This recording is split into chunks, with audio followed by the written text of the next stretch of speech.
تعالوا بقى نحضر مع بعض النهاردة الفراخ بطريقة مختلفة، وبجد طريقة سريعة جدا. يعني لو جاتلك عزومة على غفلة انتي بقى عايزة تعمليها بسرعة، وبجد الطعم بتاعها كان تحفة.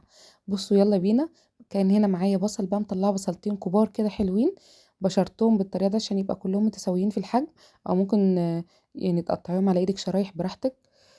هنزل عليهم بقى بمعلقة من الفلفل الأسود، معلقة من الملح، معلقة من الكمون، ونزلت ببابريكا، نزلت كمان بالسبع بهارات، واحدة مرقة ودي اختياري، كمان معايا معلقة توم مفرومة، يعني كنت فرماها مجهزاها.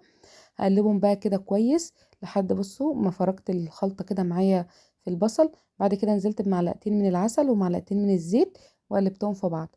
جبت الفرخة بتاعتي بقى، قطعتها على حسب الحجم اللي انت عايزاه براحتك. جبت بقى الصينيه اللي انا هدخلها الفرن، هرص فيها كده الفراخ بتاعتي، وهنزل عليهم بقى كده بالتتبيله. هتبلها كده وادعك الفراخ بتاعتي كويس بايديا عادي، انا دعكتها كويس. بعد كده هسيبها بقى نص ساعه، يعني تشرب من التتبيله كده براحتها. بعد كده قبل ما ادخلها الفرن انا كنت مسخنه الفرن على درجه حراره 200 وسايباه، يعني الفرن بتاعي دلوقتي سخن.